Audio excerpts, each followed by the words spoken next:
Hello, everyone. Welcome to a brand new episode of the Talk of the Town podcast with VVR. This is episode 2, and the guest of today's show is popular writer Chris Kennedy. Hi, Chris.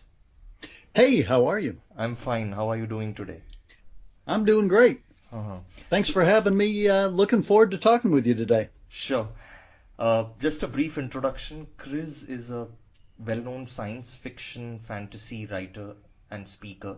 He's a former naval aviator and an elementary school principal, and he's written popular series like Theogony, Codex Regus, and the most well-known one, Four Horsemen military science fiction books.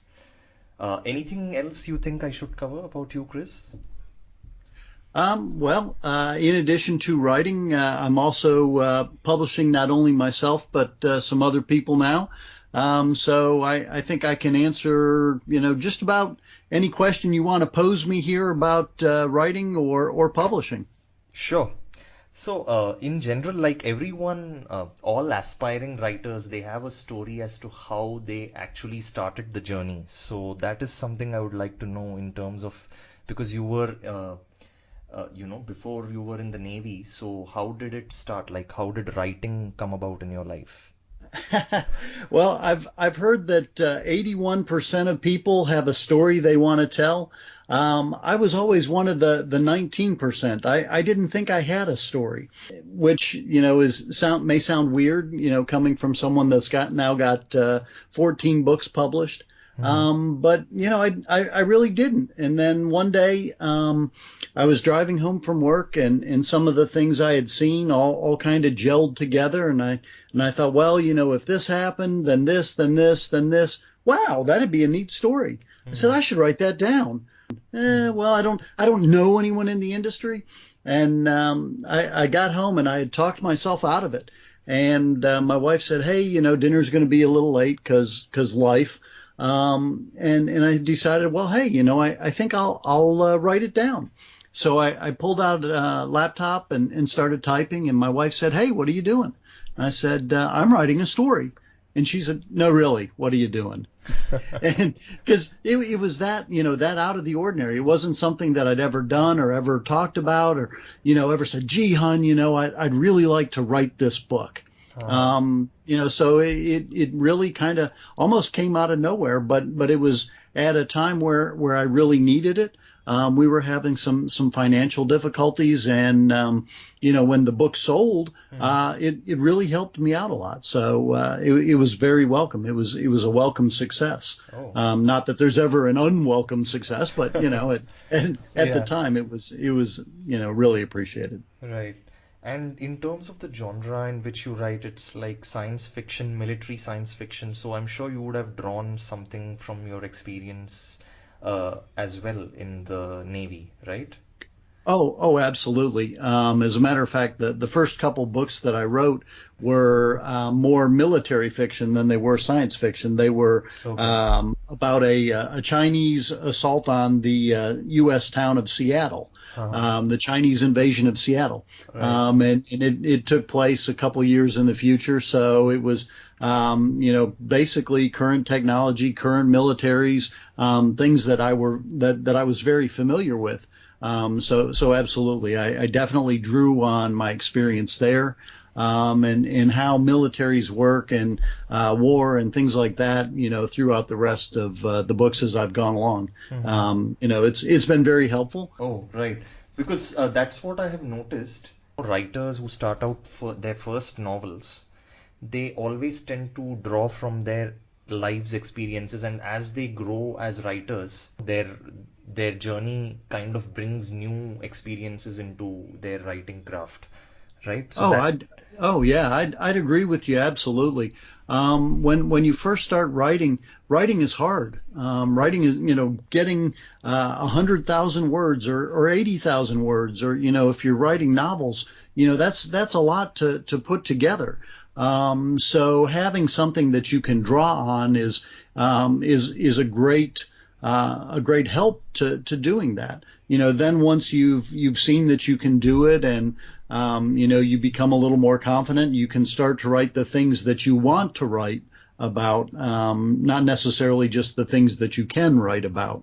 And that's what I found. I wanted to write science fiction. I wanted to write fantasy, but I wasn't really sure that I could. But I could do military fiction because, I knew a lot about military. So getting that first couple stories out really gave me the confidence to grow as an author and to branch out into the areas that I wanted to write in. Right. Because I also face this, so I am also an aspiring writer, and I'm working on my first novel as well, which is almost like 3-4 years of procrastination finally leading to something substantive. Uh-huh. And Right. In one And of that journey's no different than many people. I mean, like I said, writing's hard. Getting all that together is hard. yeah, Trying to weave a coherent, story across, that much space, takes effort, takes thought, takes all sorts of things. right, If it was easy, everybody would write their story. exactly, right. And also the fact that, like, in terms of your writing, I mean, as you write science fiction, it's a genre that in India we've seen is still at a nascent stage, and we've had this discussion before. So, in India, typically we see English writing focused on romances, campus, stories, Uh-huh. college Yep. campuses, as well as a lot of mythology. And I guess there is some mythological aspects even in your science fiction stories. I'd like to know a little bit more on that. Oh, absolutely. One of the things that I explored in the Theogony series and then into Codex Regius was that a lot of the things that we think we know about history and mythology were actually, the results of alien interaction. And I looked at, the Greek mythology, all of these people, may have been, whether they were aliens or modified humans. And I don't want to go too far into it and spoil it, but, a lot of the things that we think we know about history, actually may not have occurred the way we thought. For example, the Rakshasa of Hindu mythology, Hmm. I had, I brought into one of the books, and they were actually creatures from another planet, and the way they were defeated was by other aliens coming and taking care of them, because they were so ferocious. They were able to to kill all of the humans on Earth at that time because they were so powerful. I mean, it's such a fascinating thing when you go into an alternative reality kind of a situation. And Oh yeah, yeah, you get to make all the rules up, so ex it's a lot of fun. yeah, it's almost like it's your world. You have a palette and you color it on the canvas the way you want it. Oh, So, absolutely. That's a great way to look at it.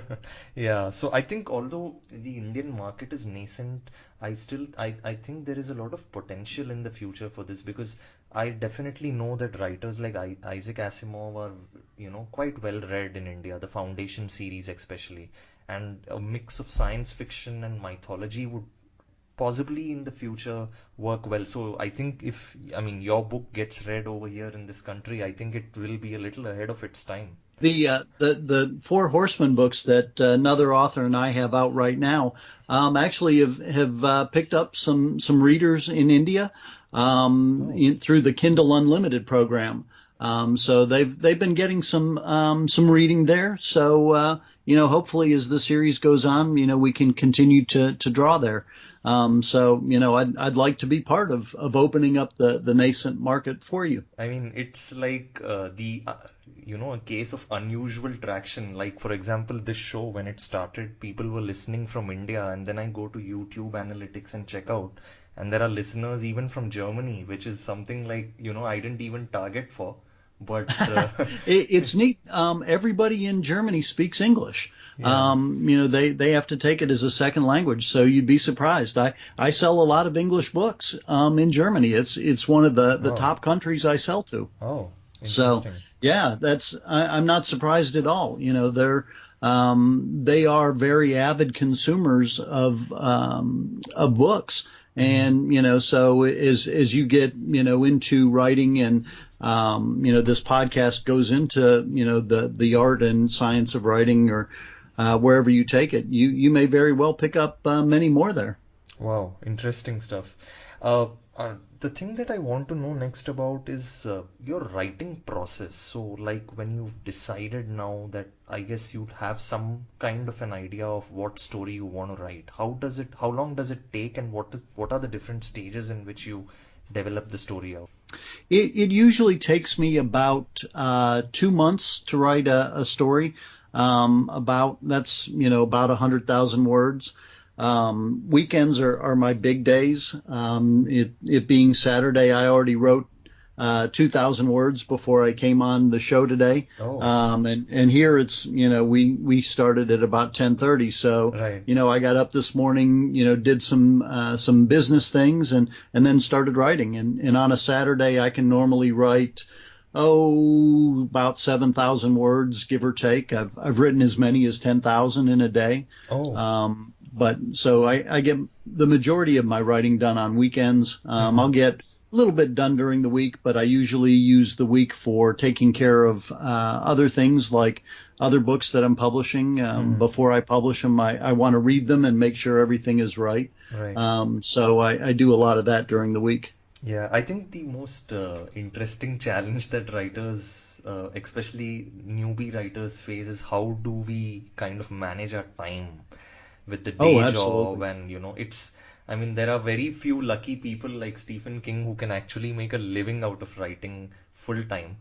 Uh-huh. And so that is definitely something that most people really would, want to know. Yeah, I was able to do it for about 4 months where I was supporting myself and my family as a writer.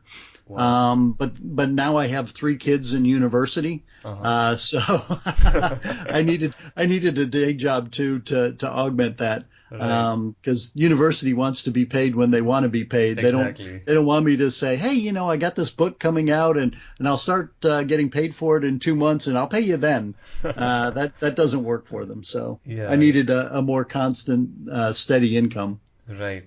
And I mean, the operative word that most people say is that you might not make a living by writing, but you can make a living through writing. So, you get speaking opportunities, and Yep. you get columns in papers, and those can end up giving you some more money. I guess you also speak on the side. So what is that about? Can you throw some light on that? Oh, sure. It basically is an outgrowth of becoming a self-publisher. Right. It's hard to get a traditional publishing contract these days. Hmm. The traditional publishing world is shrinking. So as more and more people want to write, there's fewer and fewer opportunities for being published by a traditional firm. But it's very easy to do it yourself these days. Yeah. So many times I talk to groups about how to self-publish and how to do it well. A couple of the presentations I do the most often are taking a book from manuscript to market, getting the book out of your head and into the shelves. Right. And the other one is books on Amazon because that's something everybody wants to know. Yeah. It's not just, these days as an author, there's a million books that come out every year. So it's not just writing a great book. It's actually rising above the noise on Amazon and getting noticed. Right. That's what's hardest right now is getting noticed by anybody. Because you could write the best book in the world, but if nobody knows about it, you're not going to sell any. So, Yeah. that's a very popular thing that I talk about that people want to know more. Right, especially the marketing aspect of it. And it's often said that when a writer starts writing the book, that's when the marketing also should start. I mean, how exactly does that work? Because one would think that once you have a finished product, that's when it is easier to go into the market and promote yourself through traditional or non-traditional means. But the trend is that successful, especially self-published authors, start marketing as much when they start writing the book. So how do you Yeah. think that stage should work like? Yeah, that's really where I was going with my last comment was, the problem with, selling lots of books is getting noticed. And if you wait until you actually publish the book to start trying to get noticed, you're going to be well behind, the power curve there because what I've found is normally you have to start marketing about 4 to 6 months ahead of time. And it makes sense if you think about it, because people want to do business with people they know, like, and trust. And as a new author, nobody knows you. Nobody knows if they're going to like your work, and nobody knows if they can trust you to put out a good book, a book that's well edited and reads well. So if, you put that book out, you don't have anything going for you, so you really have to start the marketing process ahead of time, whether that's through social media or, you start a website. There's lots of different things you can do to start getting your name known out there. Right. But you want to start, talking about your book and getting people involved, and at least, to the point where they know you're writing a book. So that when the book comes out, you launch it and you say, hey, I've been talking about this book for, months, 4 or 5 months now, and I just wanted to let you know that it's available, and I'd really appreciate it if you'd go and take a look. Right. And since you've now been talking with people and they now know you and they have some trust in you because, you've talked about, hey, I'm editing this book, I'm doing this, doing that, they'll go and take a look. Will everybody go? No, they won't. But some will, and some will go and buy it. And then you say, hey, if you like it, I'd really appreciate it if you'd write a review.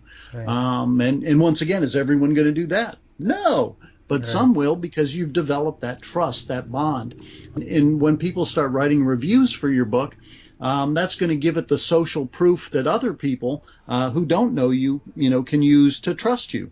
Other people saying, hey, this book is good. I really enjoyed it. Right. It's well edited. It reads well. Those are the kinds of things that, sure, I could say that about my book, but they're going to look at me and go, yeah, well, you're biased. But Right. when other people say that about me, they go, oh, hey, okay.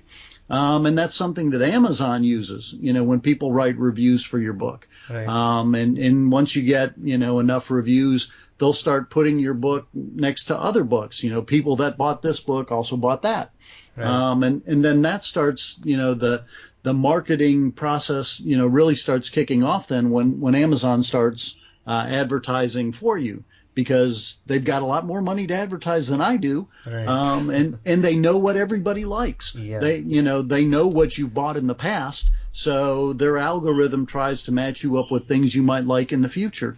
If you bought a science fiction book, Amazon's going to tell you all about the new sci-fi books. Right. So, it works very well if you can, develop at least a small following, so that you can get some of those initial purchases and reviews. That really kicks off, a book's sales. Yeah. And the thing that, oftentimes I've found, people spend all this time writing a book and they do everything they're supposed to. And, it comes out, it's well edited, it's got a great cover, it's a wonderful book.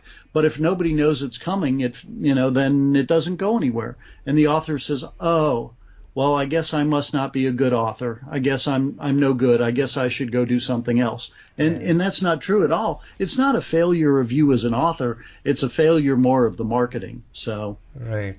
And I mean, the thing that I kind of understood from what you're saying is that marketing should also focus on, a force multiplier. So if you have someone else talking about it, people who follow them, people who are friends with them, they would also, latch on to your platform.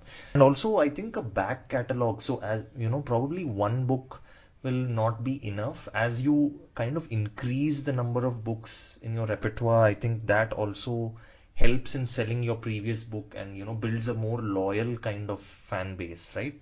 Absolutely, and it does so for a couple of different reasons.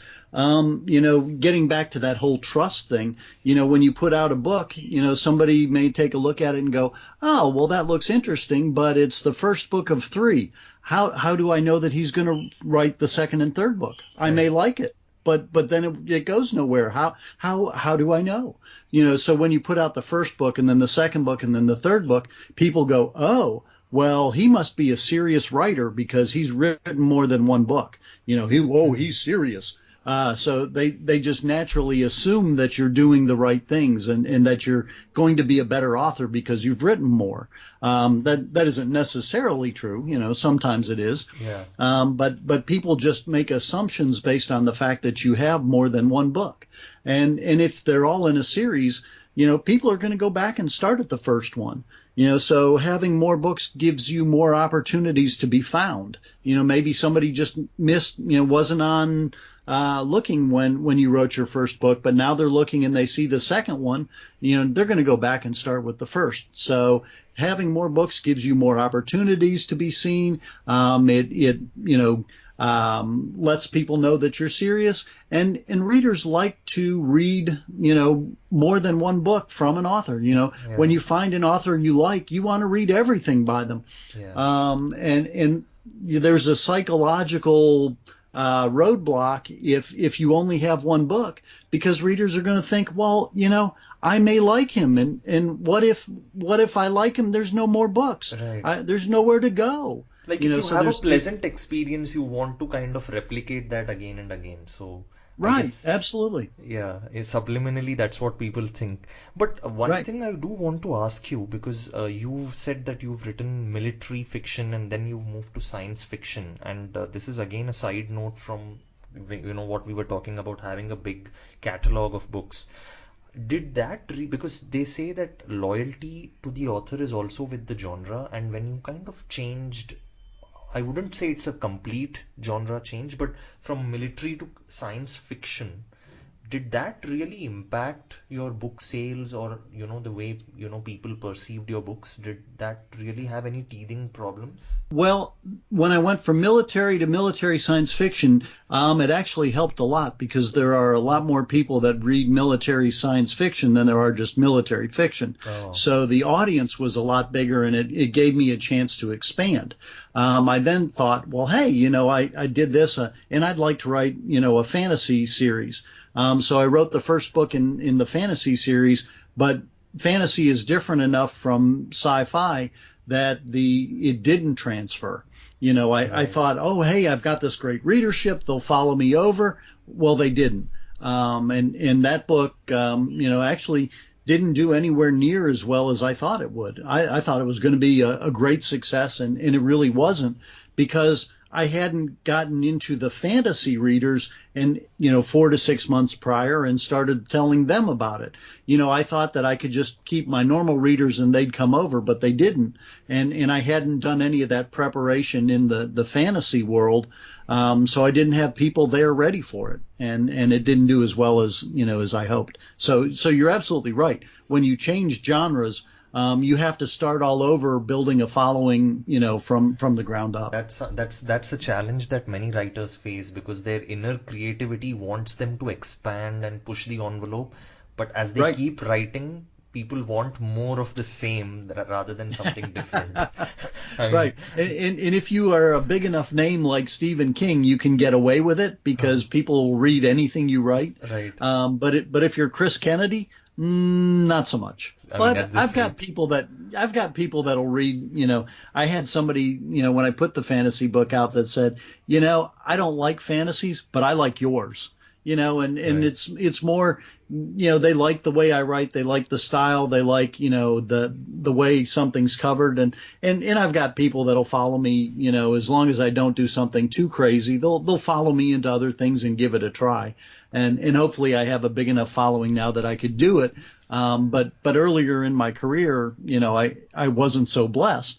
I was still, working and struggling, and it didn't work as well. And apart from the writing aspect, you're also into publishing. So Chris Kennedy Publishing, you have an imprint of 6 authors that you've published. Tell us more about that. Oh, certainly.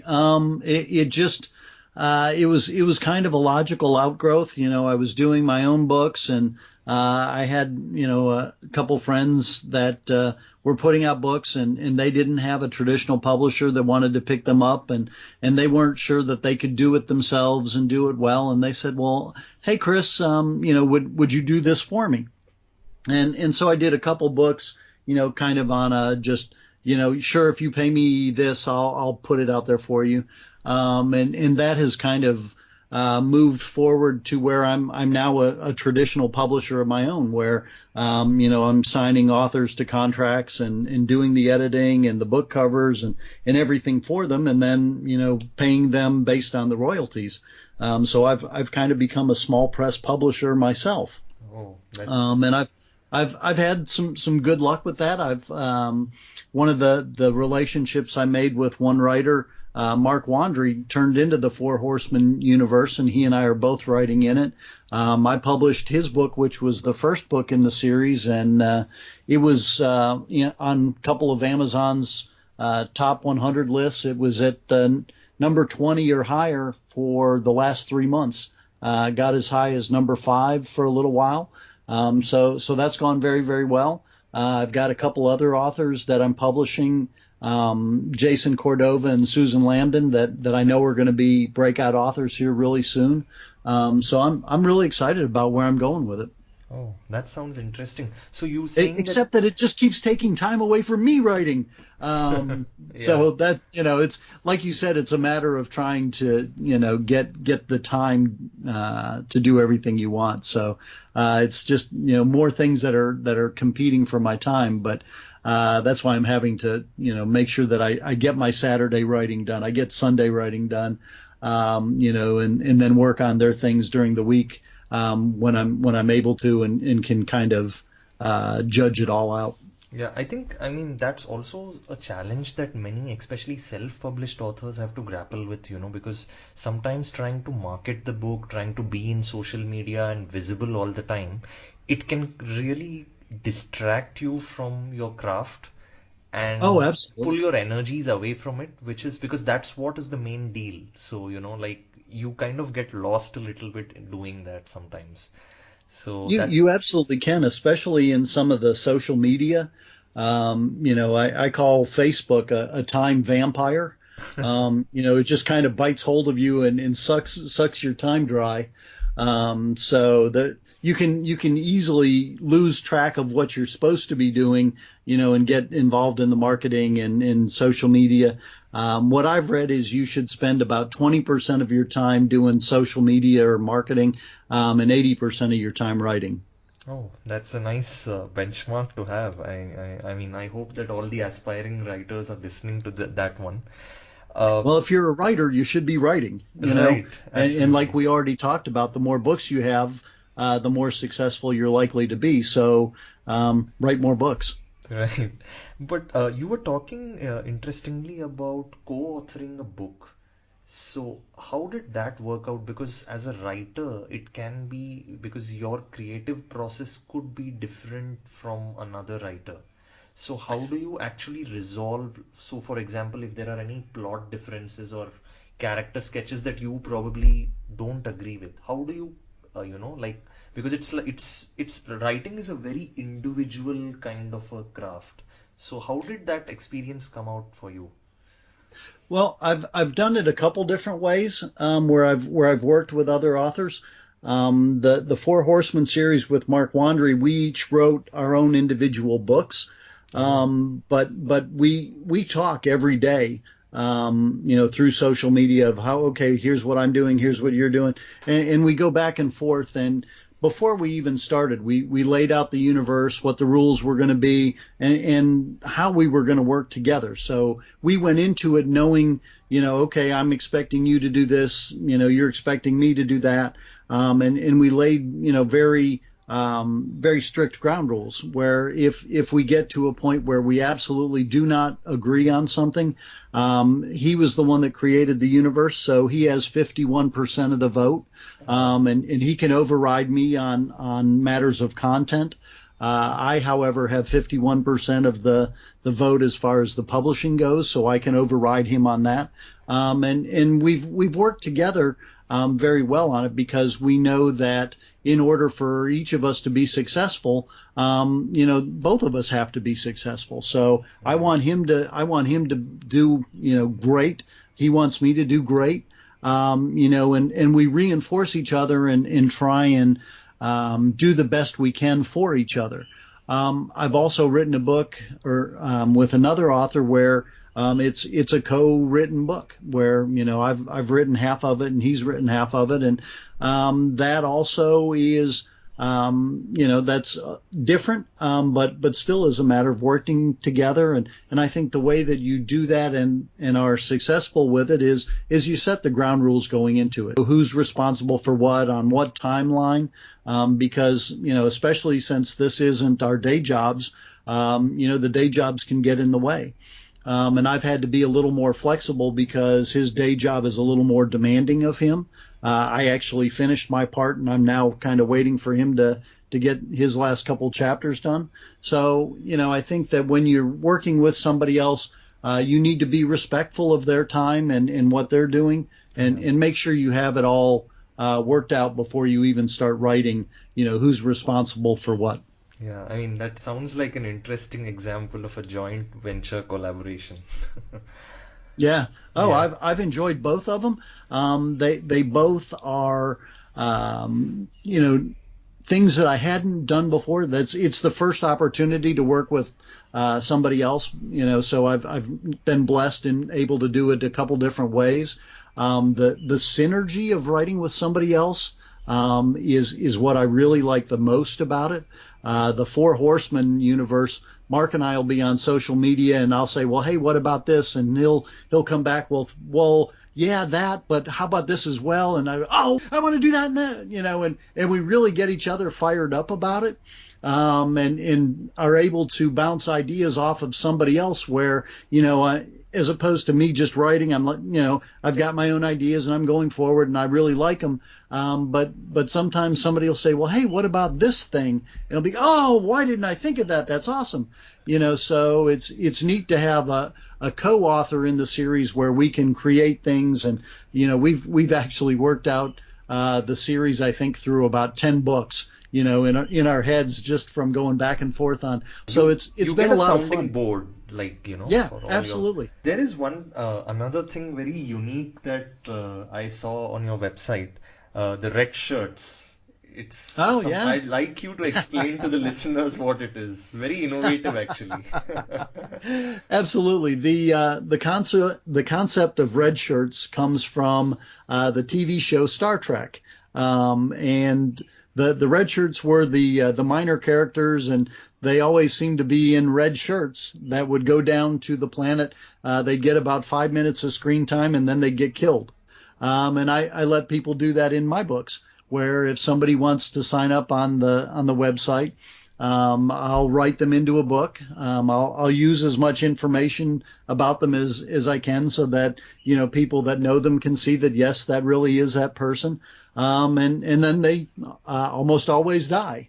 There's been one or two people that have survived, but almost everybody that is a red shirt will die. But they'll get their 5 minutes worth of fame, and normally they'll go out doing something heroic or something that saves the group. So it's been a lot of fun. And then a lot of times I've gone to conventions and I've gotten to meet some of these people, and they've been great to talk with and just have fun with. Right. I mean, so basically they need to enroll for becoming a red shirt, and then you put them in your universe. Yep, absolutely. And your listeners might be interested to know that you're going to be in my next book Of as a red course. shirt.